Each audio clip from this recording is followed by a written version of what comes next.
Fala pessoal, tudo bem? Estamos aqui gravando nosso podcast Dormir Faz Bem. Hoje especial do mês de julho, falando dos 3 pilares da vida saudável. Vamos conversar sobre alimentação, atividade física e o sono, dando ênfase em uma parte maior sobre a atividade física, né? 2 convidados muito especiais. Nossa primeira convidada que está aqui, médica formada na USP, Fernanda Lá. Seja muito bem-vinda. Obrigada. E nosso segundo convidado, Rafael Falsarella, triatleta, vai contar um pouquinho dessa história, treinador, e está aí com a gente hoje. Muito obrigado, Rafa, por participar. Eu que agradeço pelo convite, Cris. Valeu. Muito legal. Valeu. Então, eu queria saber aqui, começando, Rafa, conta um pouquinho da história, como que você iniciou na atividade física? Foi desde pequeno? Foi depois de uma certa idade? Conta aqui pra gente.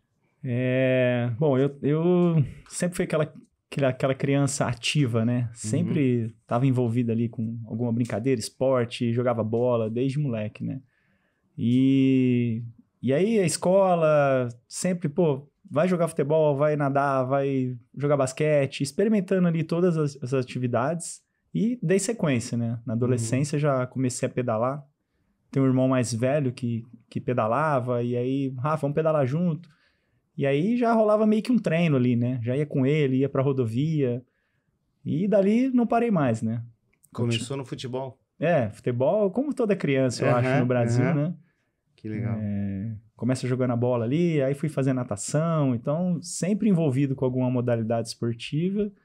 E aprendendo, e a parte de desenvolvimento, acho que de coordenação. Acho que tive uma infância muito boa.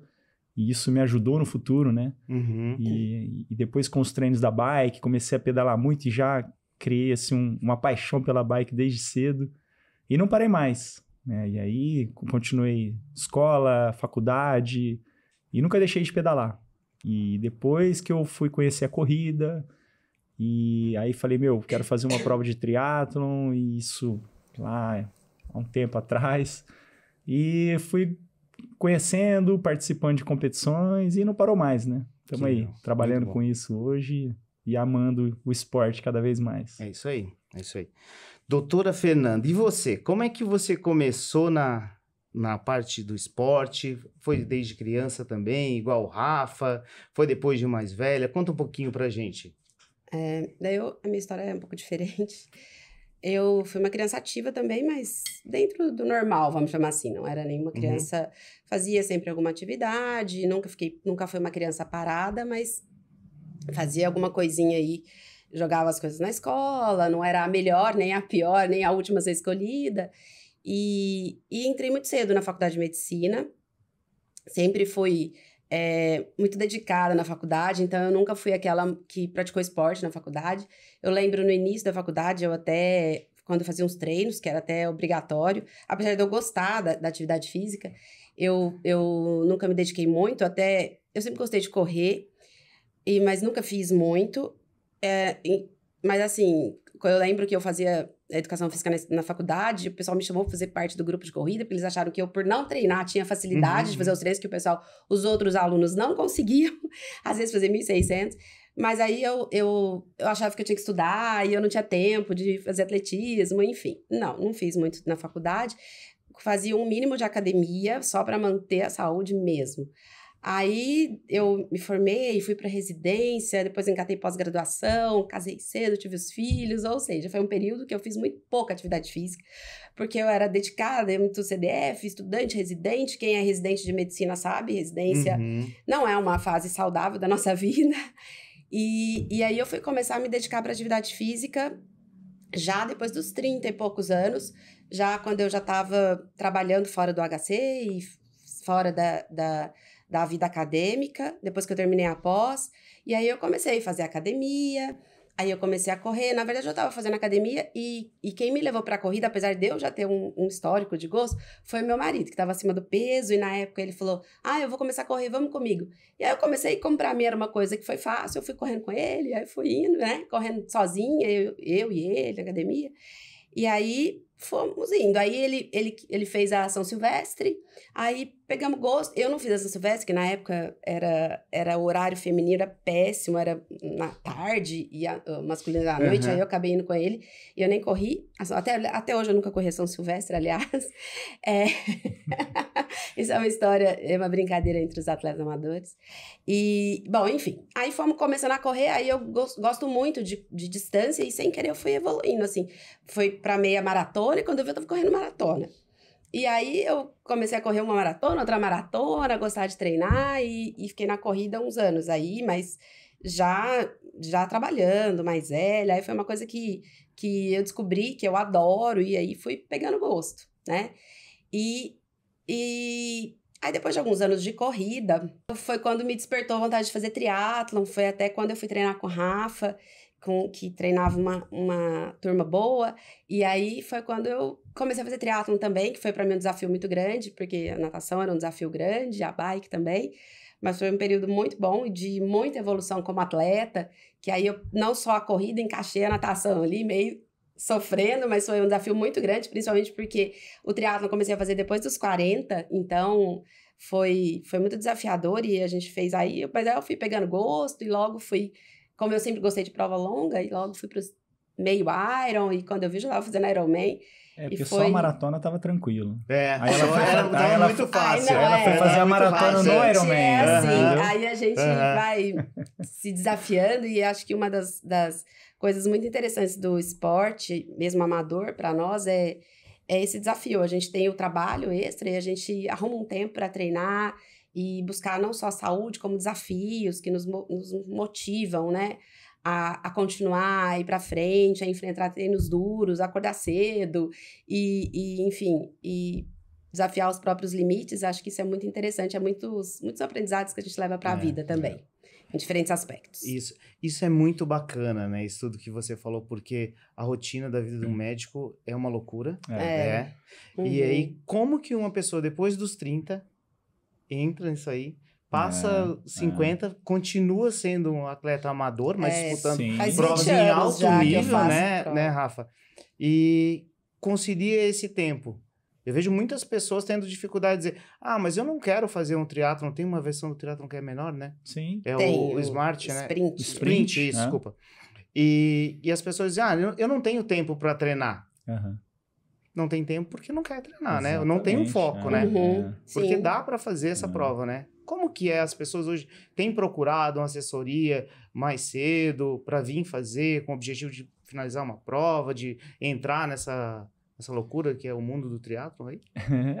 Não é loucura, né? Eu falo, que assim, no Brasil ainda é novo, né, o triatlon, né? Então as pessoas ainda não sabem como funciona, quais são as distâncias. E eu sempre falo, você não precisa fazer a prova em si. Se você já nada, pedala e corre, você já é um triatleta. E aí, fazer a prova, aí você fala, agora eu consegui juntar os 3 e beleza. Mas se você já nada, já pedala e já corre, você já faz as 3 modalidades. Que eu acho que já tá aí o desafio, né? Fazer uma modalidade já é difícil, né? Você tem que já se programar e ter toda uma dedicação. 3 modalidades, você fala, então já posso me considerar um triatleta. Então, tá despertando essa curiosidade nas pessoas, porque a gente tem bastante corredores, alguns ciclistas, e após pandemia também aumentou o número de ciclistas no Brasil, no mundo, né? E aí tá despertando essa curiosidade de fazer o triatlon, né? Deixa eu ver como também colocar natação. A grande maioria começa pela corrida? Ou não? Sim, começa.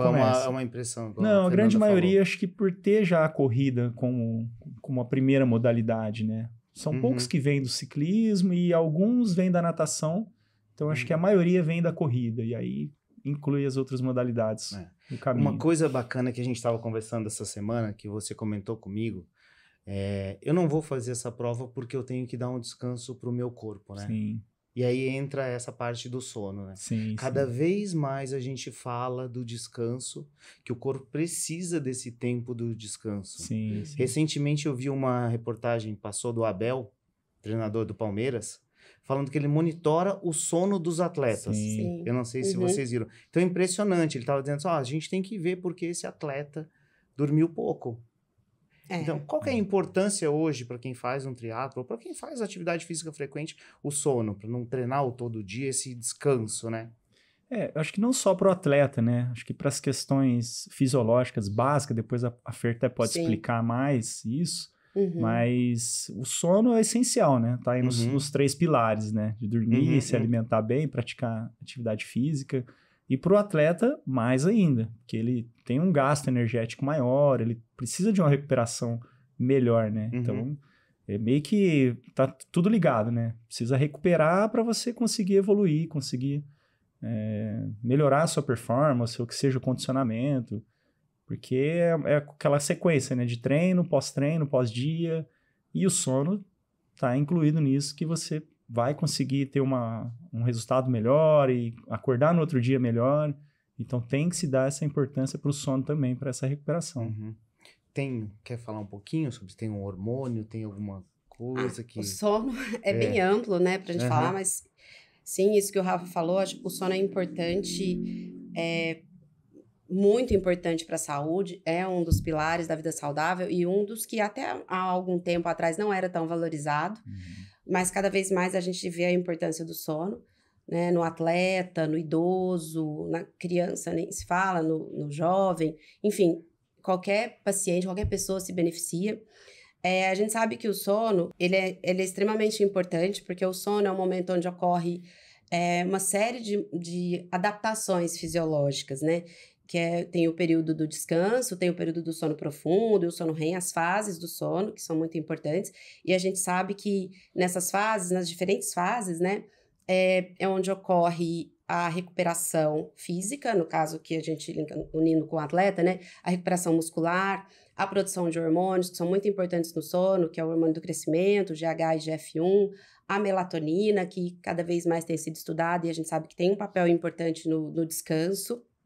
E é um período de relaxamento muscular, recuperação desse músculo, e não só muscular, mas também neuronal, que aí vem a outra parte que é importante, que a gente sabe que durante o sono, além da produção dos hormônios importantes para a saúde física e mental, a gente sabe que é uma hora que há como se fosse uma limpeza neuronal, né? Porque as células do sistema nervoso vão acumulando uma série de metabólitos e como, né, uma sujeira aí do uso durante o dia, e é onde acontece uma limpeza desses neurônios, uma da readaptação. Então, não só na parte física para o atleta e para qualquer pessoa, mas também na parte de sistema nervoso central, que é muito importante para melhorar a função cognitiva, a memória, a atenção, a concentração. E, claro, isso é importante para qualquer pessoa. E o humor. Mas também para o atleta, como nós estamos falando, porque a gente sabe que é importante o humor e a atenção para diversas modalidades, não só na corrida, mas no ciclismo e outras. Você tem que estar atento, você tem que estar concentrado, você tem que estar bem para poder ter reflexos, enfim. Então, para a parte de sistema nervoso central, a gente sabe que é extremamente importante e física, né? Então, hoje a gente sabe que um mínimo de horas de sono é uma das coisas que tem que ser prioritárias para todo mundo, que antigamente a gente não achava, né? Era até legal, falar, nem durmo quase, tô bem, né? Pra quê, né? Dormir Era pra motivo que eu vou até dormir, de ser forte. Nem durmo, eu durmo pouquíssimo, tô ótimo, né? Mas hoje a gente sabe que essa frase tá meio fora de moda, que na verdade o que a gente cada vez incentiva mais é o sono, é priorizar o sono, é saber que priorizar o sono é mais um cuidado que a gente precisa ter de saúde, além de alimentação, peso, exercício, enfim. O humor, pra mim, assim, é quando eu não durmo, então, eu já muito acordo importante. já ranzinza, parece assim, né? As primeiras horas vai, mas no decorrer do dia vai te dando. O que é? Tem alguma coisa específica, um hormônio, alguma coisa que afeta o humor? O que é? Porque o que eu mais noto é isso aí. Quando a pessoa já tá mal-humorada, você pode até ver. Dormiu mal. É a primeira coisa. Ai, Cristian, tem muita coisa envolvida, né, no sono. Mas, sim, a gente tem a produção hormonal no sono, é importante. E tem outra parte que eu até me esqueci de falar, do sono, que são, assim, a gente estava falando da adaptação neuronal, e não só a parte de memória, a parte de função cognitiva, mas também os neurotransmissores, que eles são readaptados, vamos colocar, repostos, então serotonina e todos esses também, eles são ajustados no sono. Então, se você não dorme bem, você tem isso que fica um pouco, vamos dizer, desequilibrado. E isso, claro, que tem efeito no humor. E essa alteração de humor, né? Tô cansado. O que é o tô cansado? É a falta de sono. E tá relacionado a uma série de alterações na química cerebral que leva a isso. E também, o que acaba acontecendo é que você tem uma alteração no que a gente chama de ritmo circadiano. É que o assunto é comprido. Tem uma alteração no ritmo circadiano, que é esse ciclo sono-vigília, que é muito importante para a saúde, que é esse ciclo dia-noite, que a gente sabe que isso é importante também para o ajuste de vários hormônios, principalmente cortisol, que é o hormônio do estresse, os hormônios, os esteroides sexuais, testosterona no homem, e os hormônios femininos na mulher. Então, a gente sabe que a secreção obedece um padrão circadiano, que é de manhã eles são mais altos e vão reduzindo ao longo do dia. E se você não tem um sono bom, essa produção de hormônios também fica desregulada. E isso também influencia no estresse físico e mental, né? Físico também, então é uma outra fonte de prejuízo para os atletas. E também a gente sabe que a privação do sono também prejudica a produção de hormônios orexígenos, que são aqueles que aumentam a fome. Então, que é a grelina, a leptina, que são hormônios que regulam a fome e saciedade. E alterações no sono, tanto na qualidade, no número de horas de sono, como na qualidade do sono, também altera a produção desses hormônios.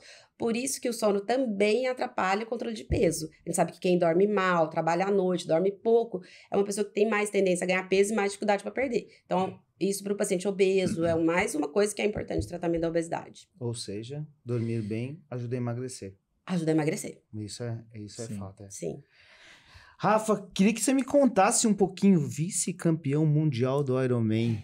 Foi. E aí, eu tava falando com você essa semana, você me falou, eu falei 70.3, o que é 70.3? Uhum. Conta um pouquinho pra gente, como que foi isso aí? São 70.3 milhas. Legal. Né, que é o meio Ironman.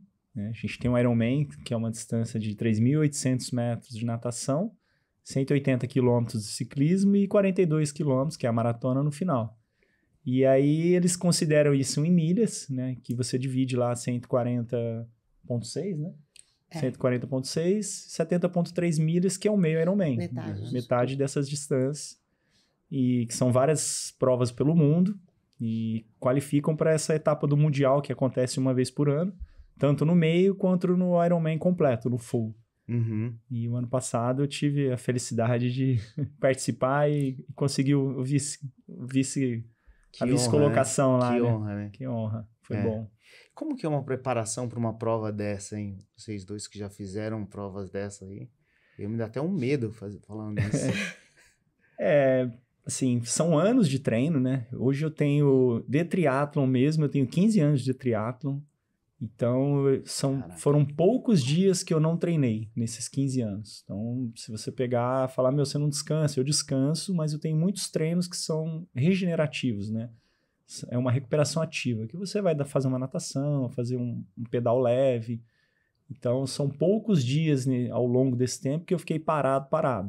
Assim como o corpo exige mesmo, pós-competição. Uhum.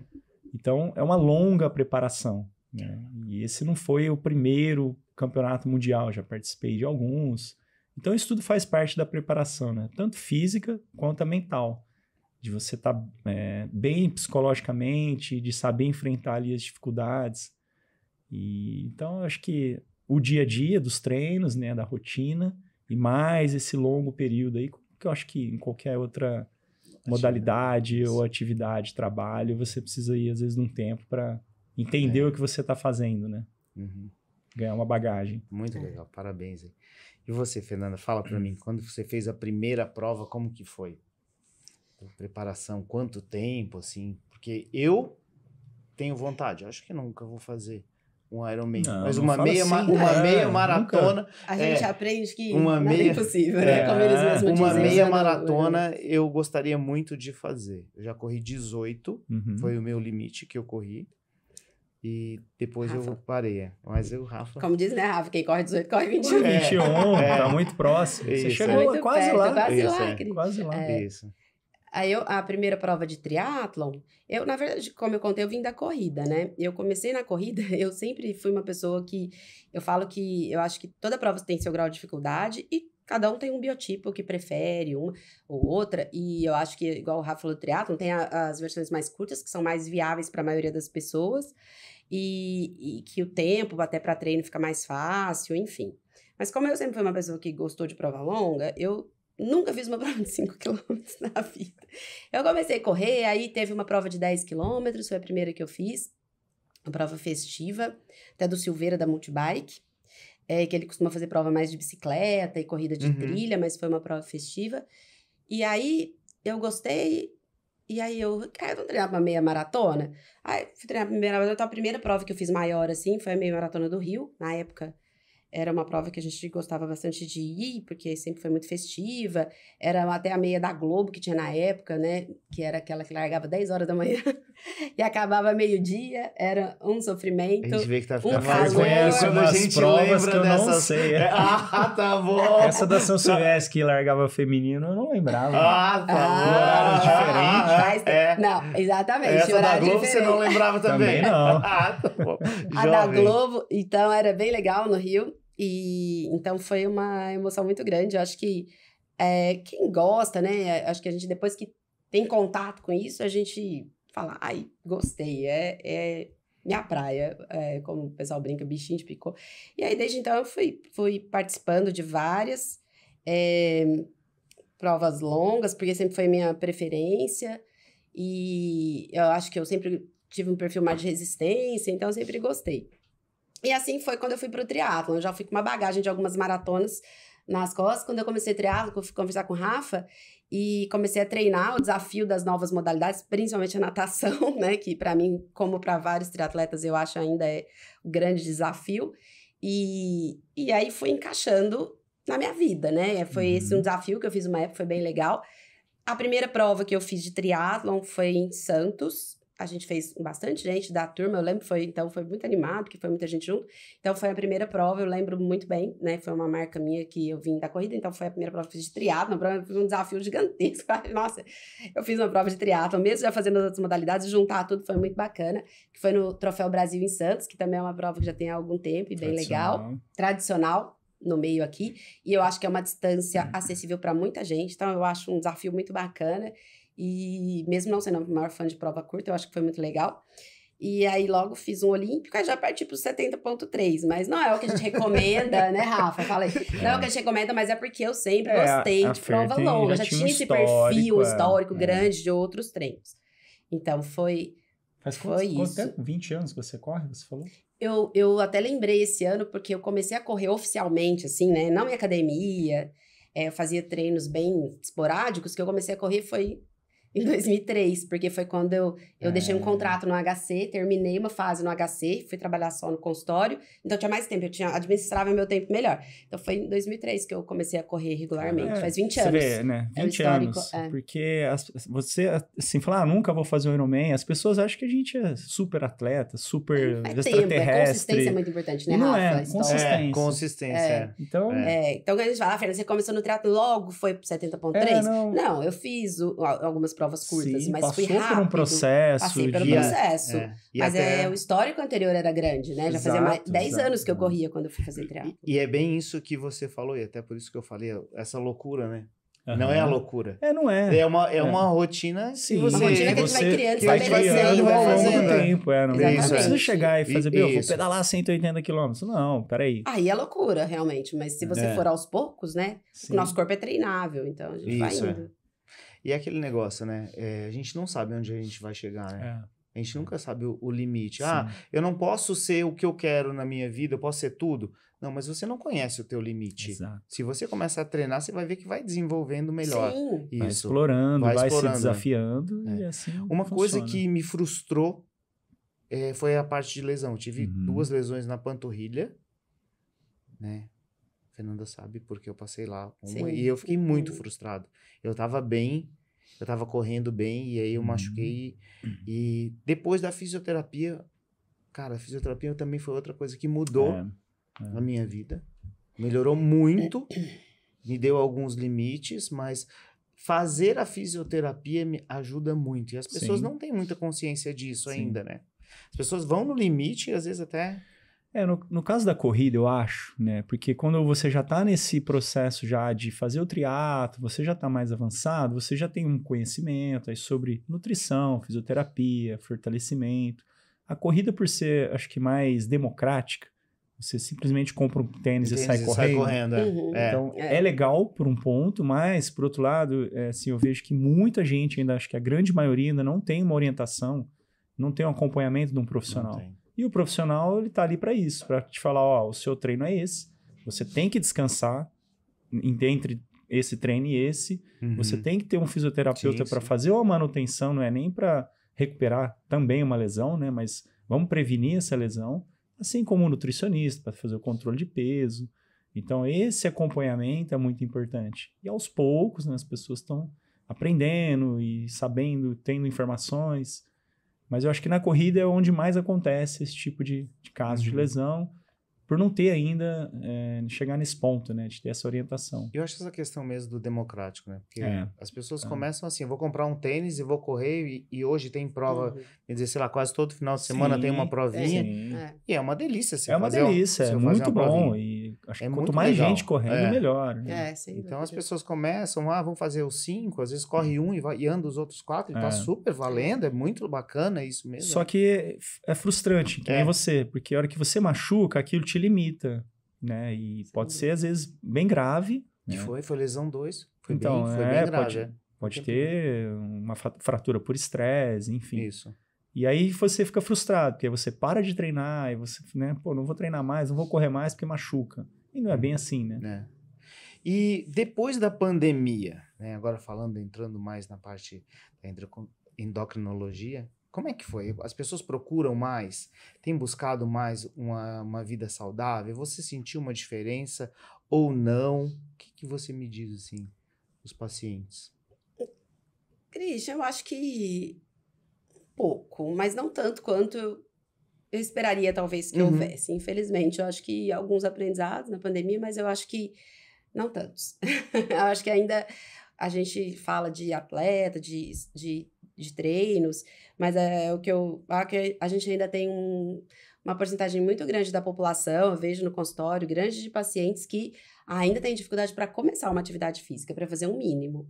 Então, e isso não melhorou com a pandemia, infelizmente. As pessoas se assustaram um pouco, mas como a pandemia foi relacionada a um vírus respiratório, apesar das pessoas sedentárias, obesas e síndrome metabólica serem um grupo de mais risco de morbidade e mortalidade pela doença, era uma doença respiratória. Então, assim, não envolvia muito essas mudanças. Então, não achei que houve tanta melhora, não. Até em alguns casos piora, porque principalmente no paciente mais idoso. O paciente ficou em casa, ficou parado, abandonou a academia e para voltar depois. Não voltou mais. Alguns não voltaram até hoje. Eu perderam o conheço pique de algumas exercício. pessoas da academia, que faziam academia comigo, que não voltaram. Não voltaram. Então, eu não vi melhora. E simplesmente ficaram dentro de casa e não saíram mais de casa. Eu não vi melhora. Na verdade, eu acho que de uma maneira geral, vi até piora. E não teve. Teve algum, assim, o que o Rafa citou, que aumentou muito o ciclismo, muita gente comprou bicicleta porque não tinha academia. Algumas coisas foram positivas, mas na maioria da população... Mas eu vi também uma curva que cresceu muito, isso foi mundial, né? Porque as pessoas viram a importância de estar bem, não condicionado, mas de ter uma saúde, pelo menos, né? Quem conseguia andar de bicicleta, por exemplo, né? E aí aquilo foi, né? Não, todo mundo, eu tenho que me exercitar, senão eu vou morrer, né? O vírus vai me matar. E daqui a pouco aquilo foi caindo e as pessoas voltaram para a zona de conforto. Total. Então, muita gente, agora, igual você falou, não tenho tempo. Como assim você não tem tempo? Você não tem meia hora para se cuidar, para acordar mais cedo, fazer uma caminhada. E é assim que começa, cara. É com meia hora. É com meia hora. Então, despertou em muita gente, né? Esse falar, eu preciso me cuidar, porque uma hora, né, posso... E teve gente que continuou, seguiu, mas teve gente que voltou para a zona de conforto. Não quero mais pedalar, vou vender minha bicicleta. Ou não voltou para academia. Então, eu também acho que deu uma queda grande depois, assim. Hoje, quem procura um endócrino?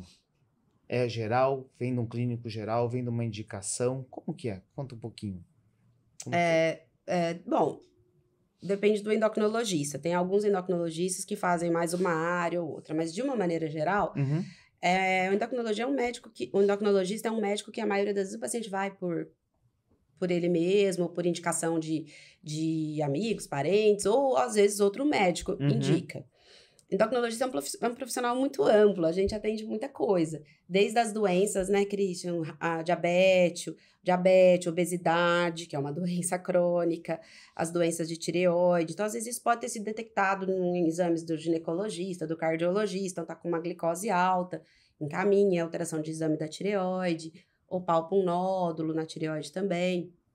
Tem as questões outras relacionadas que são, às vezes, colesterol ou doenças menos comuns da suprarrenal, dos ovários e testículos, as doenças da hipófise, que foi uma coisa que eu trabalhei bastante no HC e ainda cuido no consultório, que são casos menos comuns, mas que ainda existem.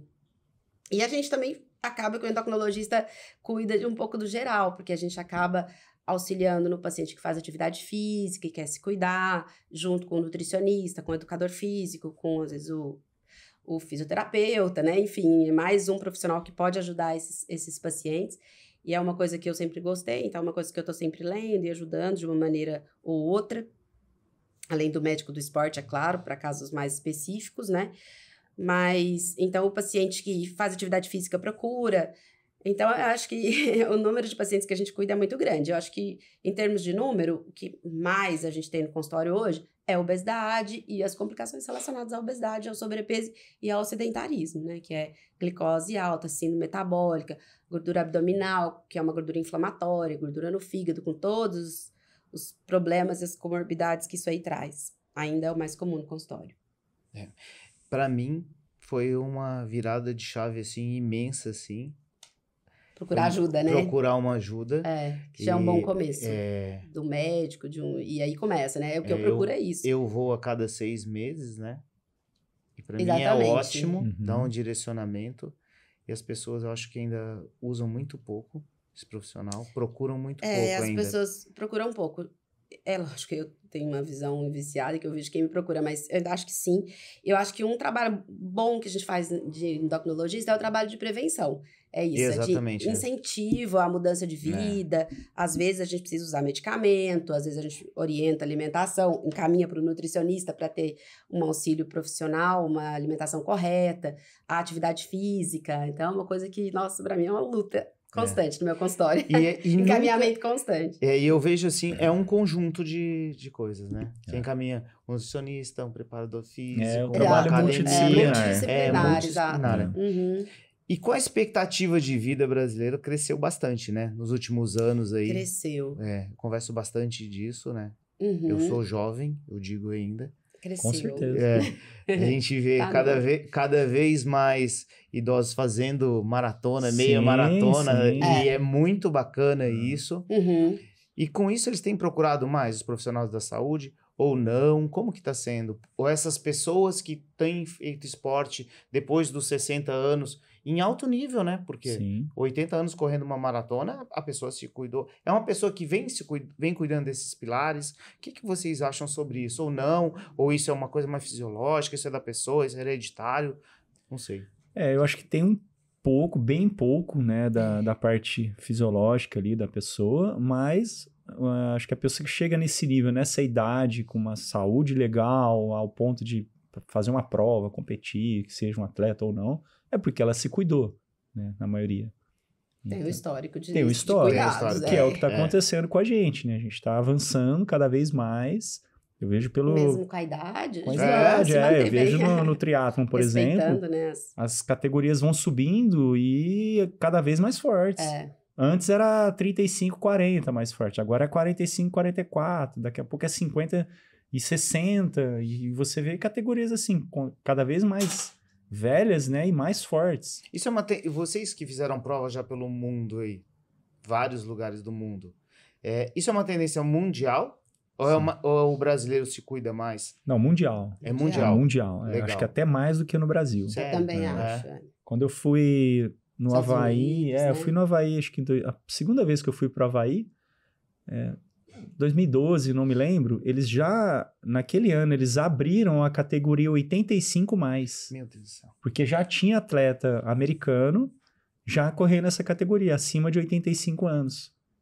No Brasil, a gente vê ainda 65 mais, assim, 70 né, às vezes, Mas Eu lá também fora eles acho. já Que é mais tinham Estados essa... Unidos, Canadá, que eu já fiz prova.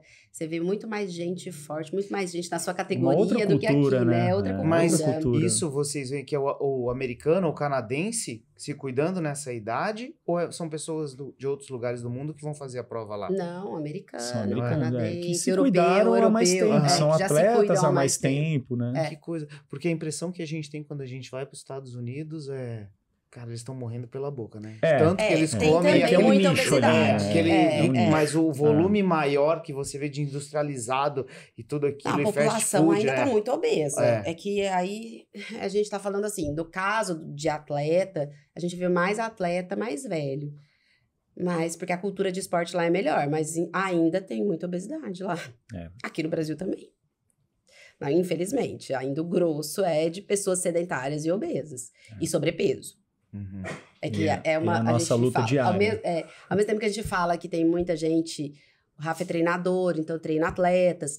Eu pratico como amadora, mas... E procuro ter essa batalha sempre no meu consultório. Eu sou até chata, se vocês falam... Adriana, eu vou e lembro de você me falando. Eu falo, exercício físico é remédio.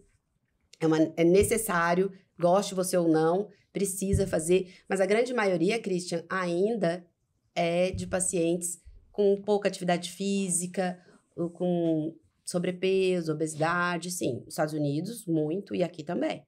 Aqui na população toda lá, a população que se exercita tem mais. Aqui tem mais gente que faz exercício leve, pouco.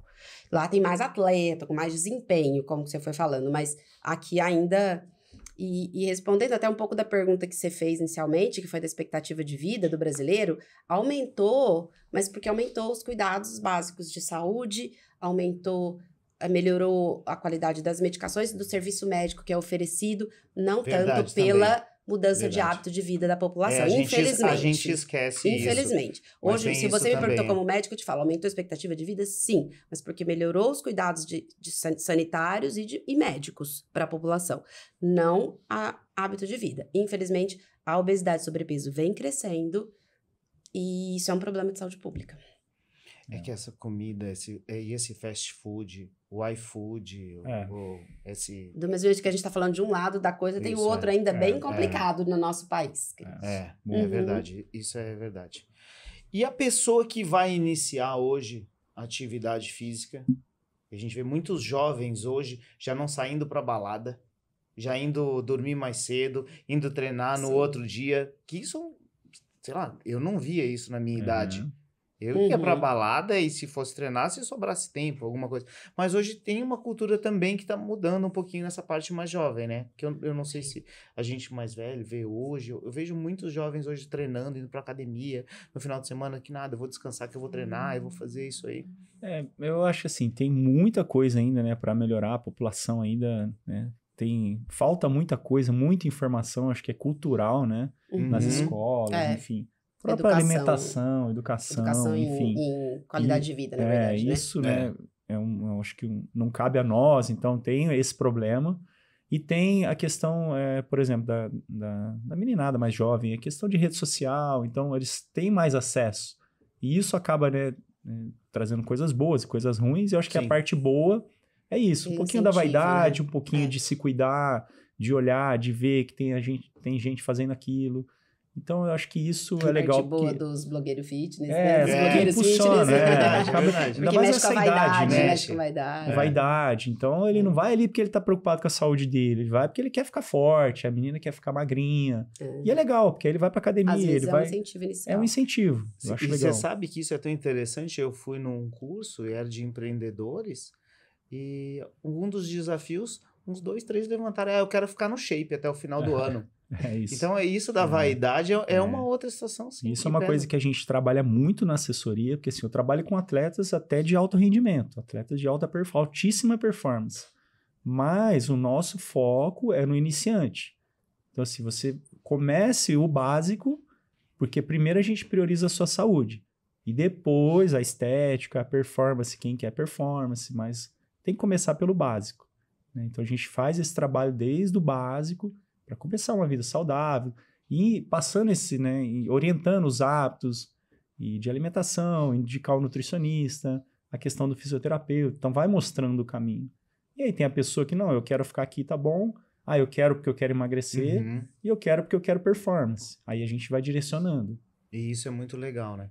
Hoje tem uma equipe, Rafa, que trabalha com você, que acolhe todo esse pessoal. Sim. E, independente a pessoa quer fazer uma atividade física com frequência, ele pode procurar. Sim. Isso, Então, a gente não só triatlo, não só o atleta. Eu quero começar a correr. Como que faz? Vem até aqui, como é a sua rotina, como são os seus horários, qual é o seu histórico. Então, a gente faz toda uma anamnese para conhecer o histórico da pessoa. Teve lesão, não teve? O que já aconteceu? O que fez no passado? E a gente vai direcionando. Então, a gente tem os grupos, né, das pessoas mais iniciantes, que vão avançando, e aí já começa a se interessar por provas, que foi o caso da Fer. Foi. Quando eu comecei lá atrás, às vezes... E daqui a pouco ela corre 5 quilômetros. Eu quero correr 10, agora eu quero correr uma meia, quero correr uma maratona. Agora eu vi esse negócio de triatlo e achei legal. Então, é o caminho, né? É o processo. É muito legal. Mas a gente começa, faz esse trabalho desde o início. E no fim, sabe o que eu acho que é o legal disso? É um desafio próprio, né? É uma competição com você mesmo, né? Mais do que com os outros, de você...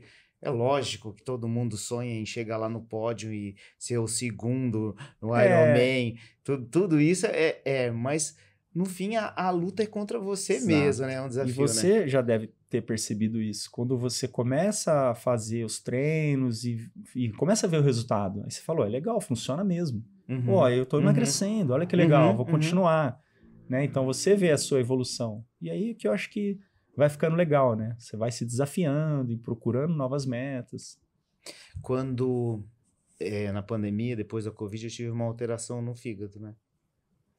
E aí... Por conta da Covid. Da Covid. E aí a doutora que me acompanhou disse, Cris... Da Covid ou do Covid? Tanto faz da Covid. Enfim, da Covid, do Covid. E aí ela disse, da Cris... doença ou do vírus, né? Vírus, vamos ficar um tempinho sem beber? E foi assustador, assim. Eu fiquei quase um ano... A transformação. Outro cuidado que de vez em quando a gente tem que ter, né? E voltou, né, doutora? Ficou tudo bem. Ficou tudo bem, assim.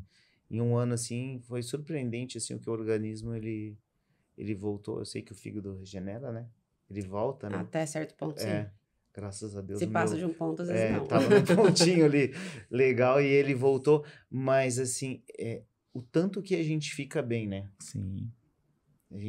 E eu fiquei sem beber, era 6 meses e eu fiquei quase um ano sem beber nada mesmo, assim. Eu dizia que eu tomava cerveja sem álcool, que era um pãozinho, né? Mas fez uma diferença danada. Pelo menos reduzir é importante também. Como parte aí da vida saudável. Isso, foi muito bacana isso pra mim. Todo mundo diz, você tá doido, como que você aguentou? Cara, você entra numa rotina e você vai melhorando com o tempo, dia. Vai se adaptando. Acaba perdendo até o paladar, né? E não sente mais vontade. Desacostuma. E depois eu saía e as pessoas bebiam e tava tudo certo, né? No começo a gente não quero sair porque eu não vou beber. Então eu quero ficar em casa. Mas depois... E no seu caso, acho que como eu falei do exercício físico, você vê o resultado e te anima mais de fazer, você também viu que aquilo mudou pra você, né? É legal beber, mas peraí, eu tô tão bem, né? Tá me fazendo tão bem. E a doutora falou que eu precisava, e agora eu vi que realmente os exames mudaram, tô me sentindo melhor, minha disposição. Então, acho que vem a recompensa, né? O desafio de criar novos hábitos, né? Do exercício, da bebida, igual da alimentação. Quando precisa emagrecer, é um sacrifício, mas aquilo começa a dar resultado, você se sentir bem, aí já vai. Acho que é isso que é o mais importante. Criar hábitos novos. Difícil mudar os hábitos, mas os ganhos, principalmente acho que para quem tá acima do peso, em pouco tempo ela começa a ver um resultado. Não começa? Sim. Se entrar numa rotina, em 2, 3 semanas, resultado. Começa a ver um resultado rápido, assim. Então, é muito isso gratificante, né? Com certeza.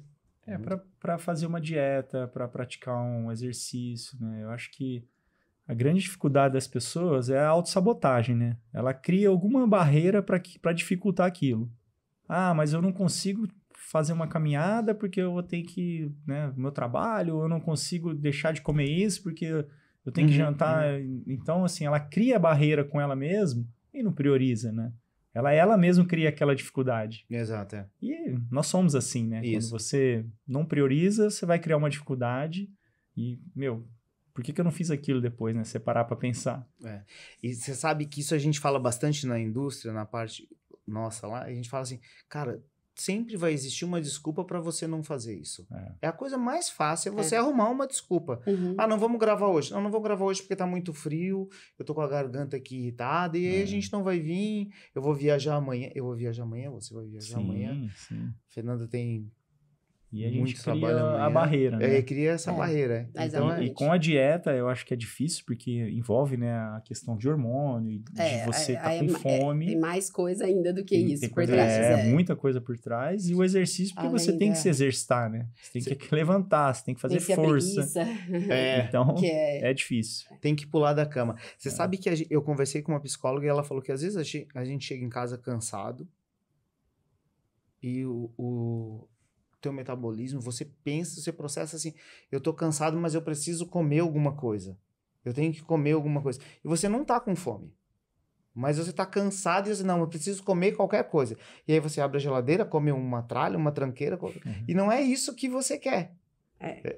Então é muito maluco isso do cérebro da gente. O que é isso que acontece, esse sabotador? Tem alguma explicação para isso? Você vê? A autossabotagem, acho que tem várias, né? Questões psicológicas, questões físicas. Essa questão da fome que você falou e cansaço, tem explicação que é mais ou menos aquilo que eu falei do sono. Que o cansaço, privação de sono, cansaço físico, às vezes promove aí uma mudança nos hormônios que regulam a fome e saciedade. Que é a produção, que a gente sabe, tem um monte de fator envolvido na produção desses hormônios, por exemplo, a grelina, leptina. A leptina é um hormônio mais ligado à saciedade, a grelina mais a abrir o apetite. Então, várias situações fisiológicas ou não acabam mudando a alteração desses hormônios que vão agir em receptores cerebrais, mudar neurotransmissores e que levam a aumento de fome, que é até o comer emocional, que a gente chama de ansiedade. Exato, também. Então, você tá ansioso, tá com algum problema, aí libera outras substâncias. Então, tem a questão de cansaço, tem a questão do comer emocional e tem a questão de hábito também. Então, é tudo que a gente tem que trabalhar. No hábito, em um pouco do que a gente chama força de vontade, né? Eu não gosto muito de usar esse termo relacionado à obesidade, porque tem uma série de outros mecanismos que brigam contra isso, mas é um começo, querer mudar, querer buscar ajuda. Tanto na parte médica, na parte nutricional, na parte da atividade física. E aí, vamos vencendo as dificuldades. Para isso, a gente tem ajuda, o trabalho multidisciplinar. Para algumas situações, a gente tem medicamentos novos, que são medicamentos bons e estão indicados em muitos pacientes. E com isso, podendo ver aí o que eu acho que é vencer, eu converso muito com meus pacientes isso em diferentes coisas, acho que o Rafa deve entender isso também na atividade física, a gente tem que vencer aquele desconforto inicial, aquele começo, para começar a ver resultado. Então, o começo é o mais difícil, por quê? Você tá mudando hábito, saindo da sua zona de conforto e tá indo para fazer um esforço para se exercitar, para começar a correr. A gente tá falando aqui de prova longa, mas eu falo que eu dou mais valor, porque eu acho que o mais difícil é você sair do zero para correr 2, 3 quilômetros. Eu nem gosto de falar muito, às vezes, das provas longas para meus pacientes, porque senão fica parecendo que nossa, não é nada. Eu vou dizer, não, é muita coisa, né? Muita coisa. Tem esse outro lado também. Tem os desafios pessoais, mas também tem aquilo que já é bastante, já é muito bom, assim. Então, a gente tem que valorizar essas conquistas, que eu acho que são mais difíceis do que a gente que já tá correndo 20, vai correr 40. Não é? É verdade. Então, é isso. Então, é vencer essa fase inicial de desconforto do exercício, de mudança de hábito, de passar vontade das coisas. Às vezes, a gente precisa de algum medicamento porque o nosso cérebro não ajuda, por isso que a obesidade está tão prevalente. E começar a mudar. Mas isso envolve, sim, uma série de dificuldades, que eu acho que é onde nós, profissionais, estamos aí para ajudar, mas as pessoas precisam ir atrás dessa ajuda. Acho que esse primeiro passo é o difícil. Eu lido, eu não sei a Fer, mas acho que a Fer, né, tem outras questões, mas eu lido com isso todos os dias, né, diariamente, com a preguiça das pessoas. Mas a gente acorda com preguiça. Então, assim, a Fer, ela pode falar melhor, assim, a gente sabe que tem a questão da doença, né, da obesidade, enfim, mas eu acho que é a minoria. A grande maioria é preguiça. É a zona de conforto. É a zona de conforto. Então, acomoda, né? Acomoda. Então, é o que eu falo. Não precisa fazer um Ironman. Não, Você a só gente precisa gosta se exercitar pelo menos meia hora por dia. 30 minutos, tira do seu dia e vai fazer uma atividade. Deixa de comer alguma coisa, vai procurar um nutricionista. Né? Exatamente. Então, e aí eu Concordo. trabalho com isso todo dia, né? E aí as pessoas às vezes me falam assim, mas para você é fácil, porque você é magro. Eu falei, não, é o contrário. Eu sou magro porque eu me esforço. Eu faço sacrifício, a gente se esforça. muito Não pensa que é fácil. Parece que Muito. Ninguém que é magro de ruim, não. Come porcaria e tá magro. Então eu já ouvi muito isso. Né? Para você é fácil porque você é magro. Não, peraí. Eu sou magro porque eu venho num processo longo, né? De muito tempo. Tanto de exercício como de boca fechada. A gente tava falando essa semana, né? Semana passada, desculpa. Sobre o horário que acorda, né? Sim. Eu acordo 5h15 quando eu treino às 6. Uhum. E depois o meu horário mais tarde é às 6h15.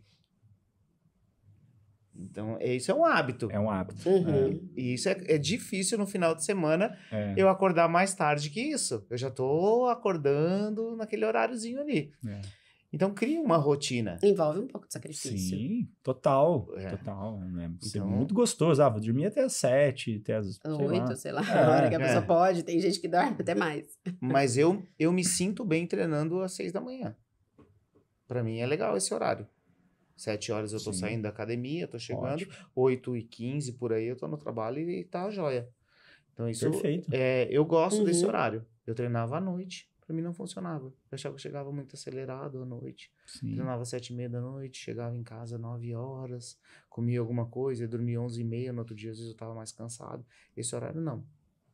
E aí, quando eu treino esse horário, eu durmo melhor à noite. Já notei isso? Isso tem funcionado pra mim bem. E com certeza você chega mais cansado, o corpo já tá... Então, acho que tá tudo ligado, né? Ali.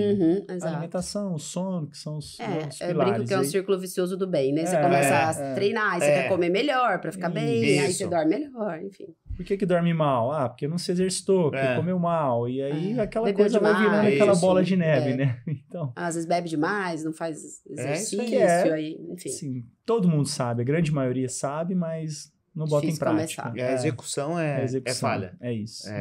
É muito legal. E tem crianças treinando com vocês? Tem. A gente tem um trabalho hoje do triatlo, inclusive, né? Do Triathlon Kids. Porque muita criança começa na natação, né? Uhum. E aí, da natação, a gente já começa a fazer uma iniciação lúdica, né? Bota pra correr um pouquinho, pedalar um pouquinho. Lógico, aquelas que têm o interesse, né? Então, já tem a turminha do Triathlon Kids. E ali, às vezes, já sai um talento que a gente fala, esse aqui dá pra dar sequência depois nos treinos. Uhum. Então, eu acho que devagarinho a gente vai plantando a sementinha, Que legal. E aonde que é, Rafa? É lá na academia, Espaço Fit. Ah, que legal. Que é com o professor Arruda, né? Ele tem a escola de natação lá. E aí, no período da tarde, as mães deixam os filhos. E aí faz a natação, faz o Triathlon Kids. Já na iniciação, tudo bem lúdico. Que legal, não sabia essa criança fazendo o triatlon. Muito bacana, muito bacana mesmo. O meu filho começou a correr, tava bem, depois ele parou, entrou na faculdade, agora tomara que ele siga o teu rumo aí. Mas tá mais complicado aí um pouquinho. Criança e adolescente também é outro desafio, assim, porque nas escolas não tem tanta essa cultura, né? Eu acho que tem os que adoram, que tem até esse apelo de mídias sociais, mas acho que ainda falta nas escolas incentivo, acho que ainda é pouco aqui no Brasil. Outra coisa que a gente conversa bastante aqui é a questão, quando a pessoa vai no nutricionista a primeira vez, ela fica achando, eu vou no nutricionista e ele vai me passar uma receita super difícil, super cara. Um cardápio que eu vou gastar uma fortuna, impossível de fazer e de seguir, e vários suplementos, e na verdade não é nada disso, né? A maioria dos bons nutricionistas, sim. Não, mas não tem uns que inventam moda, né? Mas assim, sem dúvida, é simples comer bem, né? Às vezes a pessoa precisa de uma orientação das quantidades ali, das mesmo, escolhas, né? Horário, reeducar o que horários. Comer. Porque realmente, né? Até pra gente que é do meio, convive com isso, às vezes, né, fica meio perdido. Vou comer isso aqui, vou comer... Então, você ter o que seguir ali ajuda muito. Até a gente muito. É importante ter uma boa orientação para todos. Comer um lanche daqui a pouco, uma fruta, alguma coisa, uma castanha, o que seja, mas peraí, tá orientado, eu tô seguindo um plano. Muda total. Eu falei que tem um amigo meu, que ele foi nutricionista, e aí ele me ligou outro dia e falou, Cris, eu tô comendo mais. Porque às vezes come certo, minha come proteína bem. aumentou muito. Eu tô comendo muito peixe. Sem dúvida. Eu acho que é bom para todo mundo, até para quem não precisa perder peso, não é só para o paciente que está acima do peso, para todo mundo. Organizar a alimentação, ter boas o fato orientações. dele ter alguém orientando, ele fazendo todo o controle, né? Pesando, medindo. Ajuda muito. Ajuda muito. Também calculando quanto ele gasta, quanto ele vai ingerir, aquela balança toda ajuda. Orientação personalizada. Outra coisa que entrou muito forte é o whey protein, né? Depois de uma certa idade, a gente perde massa muscular, né? Sim. É isso, né? Sim. Então, a gente entra com whey e ele entra com esse suplemento, né? É isso? Acho que assim, com a idade a gente perde massa magra. Isso é uma realidade bem comprovada cientificamente na mulher, principalmente com a vinda da menopausa, um período que começa a partir dos 40 anos para os homem e mulher. Mulher tem uma piora aí com a vinda da menopausa, mas nos dois casos isso é bem conhecido.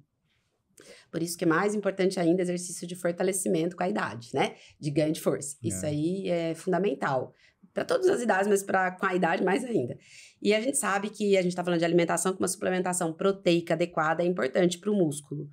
E que pode vir da alimentação, se for uma alimentação boa, da proteína animal, carne, frango, peixe, ovos, derivados do leite. E o whey é uma opção a mais, que é prática e fácil de você obter, às vezes uma quantidade de proteína total, que às vezes você não consegue incluir na dieta o seu aporte, principalmente se o paciente for mais atleta, ou um paciente sarcopênico que está com deficiência grave de massa muscular e precisa ganhar. Então, às vezes, a gente repõe o suplemento. Não é obrigatório. E não vai fazer milagre também se você não se exercitar. Mas é uma forma de você ter proteína magra, de boa absorção. E, sim, é bom. O whey, a gente hoje tem estudado e algumas coisas muito interessantes do whey, que é essa proteína de absorção rápida. A gente sabe que ele é diferenciado realmente para... Mas é que tem gente que odeia o whey. Eu odeio. Então, põe proteína de outras formas. Não é imprescindível tomar whey.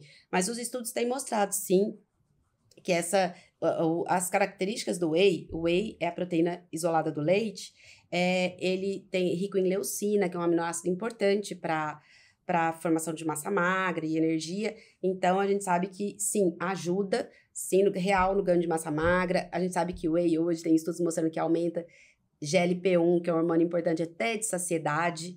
Então, é uma ferramenta boa. Aí. Até o whey, a gente tem estudos hoje, evidências científicas que a gente chama que são evidências boas, mostrando que o whey é uma ferramenta muito legal, tanto no tratamento do paciente com perda, não é imprescindível, como eu disse, você pode comer proteína de outras fontes, mas que ele ajuda sim no ganho de massa muscular e ajuda na perda de peso, porque ele promove mais saciedade que outros alimentos. E também a gente sabe que o whey, até no tratamento de paciente obeso, com síndrome metabólica, pré-diabetes e diabetes, a gente já tem trabalhos novos mostrando que ele estimula até a melhor produção de insulina e controle glicêmico melhor. Então, assim, é um alimento ótimo. Não é um remédio, não é um tratamento, mas ele sim ajuda muito. E a Fer falou um negócio interessante, né? Não adianta tomar whey e ficar deitado lá na cama, não vai resolver nada, que não vai fazer milagre, né? Tem que ir lá na academia e levantar um peso e fazer uma força. O povo acha que tomar whey, tô tomando whey e creatina, que é outro suplemento que a gente tem usado muito, que realmente funciona. A creatina também tá na moda, assim como o whey. É whey creatina, é o que? Whey creatina. Eu tô tomando whey creatina. Acho ótimo. Posso tomar? Claro, acho excelente. Como eu disse, o whey a gente tem muita evidência e a creatina também. Outros suplementos que já eram usados no passado, a gente já não vê mais. A creatina demorou mais a ser liberada no Brasil, né? Já era liberada em outros países, no Brasil demorou mais, não foi? Mas já tá liberado faz um bom agora tempo. Sim, mas eu digo, na Europa, eu acho que nos Estados Unidos estava liberado. Aqui é tudo mais devagar um pouco. Um pouquinho. Mas é bom, mas associado a toda uma mudança, né? De vida, principalmente exercício de força.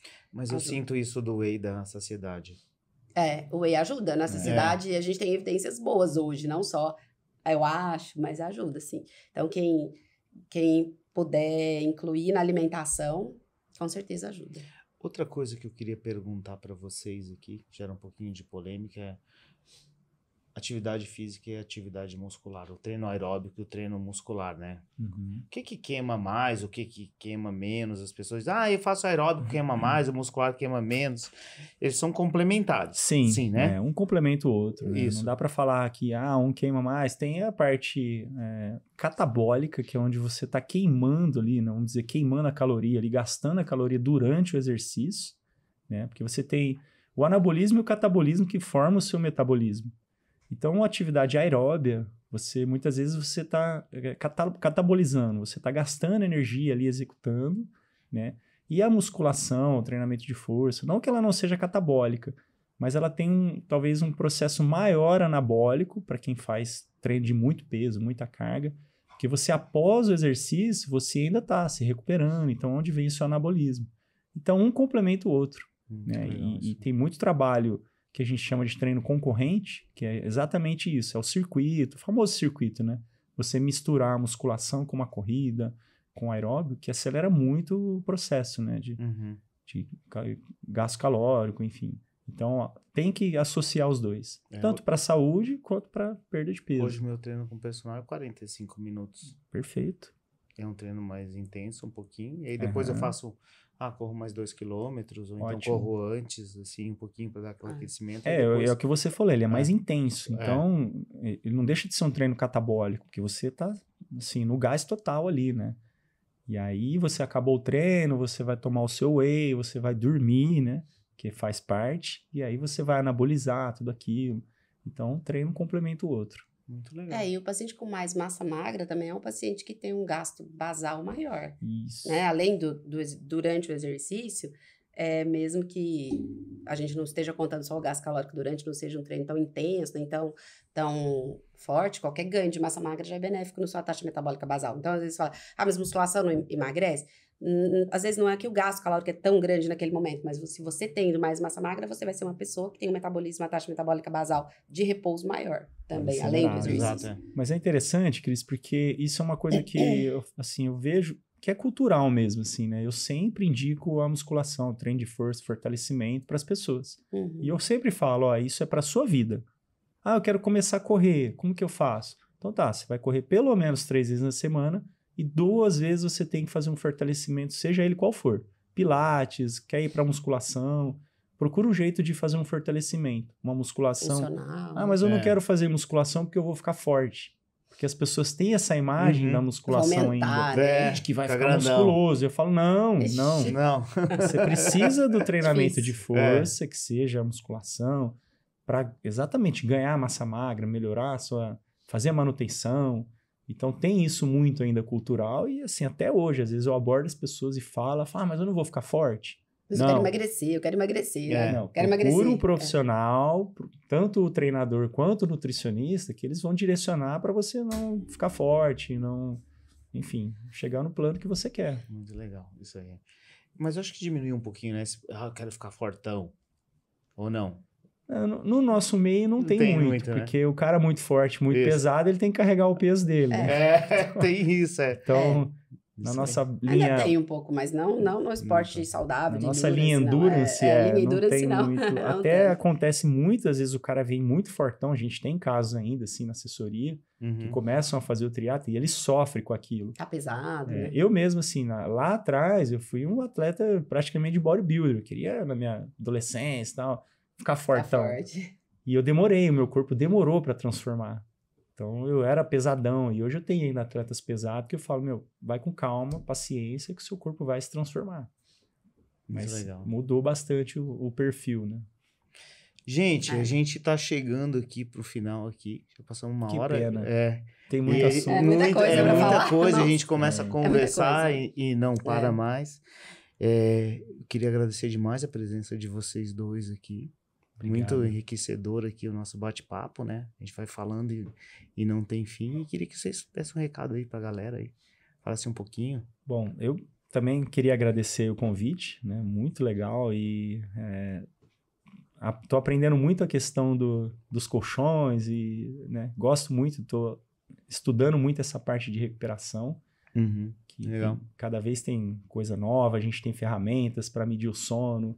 Então, eu venho dando cada vez mais importância para o meu sono, para minha recuperação e falando isso para as pessoas. E tá aqui hoje foi muito bom esse bate-papo. Tá com a feira é sempre uma aula, né? A feira tem sempre informações e sempre atualizada. Então, agradecer pelo convite. Obrigado. Tá. Mais uma vez. Bom, eu também quero agradecer a estar aqui discutindo com o Christian, Rafa. Eu gosto muito. E assim... Achei muito legal, porque Eu acho que a gente aqui, o que a gente sempre luta é por divulgar a vida saudável, divulgar hábitos de vida saudável.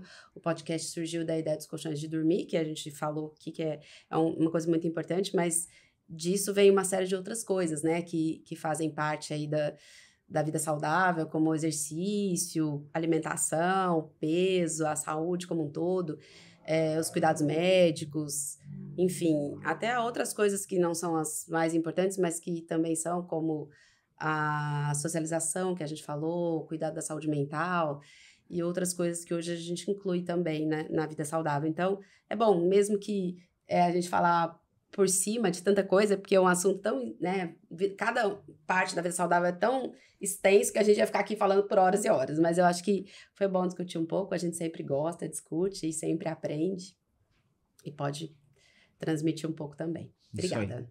Queria agradecer a todos vocês. Muito em breve mais um episódio. Fernanda, Rafa, valeu. E até a próxima. Demais. Obrigado. Obrigado.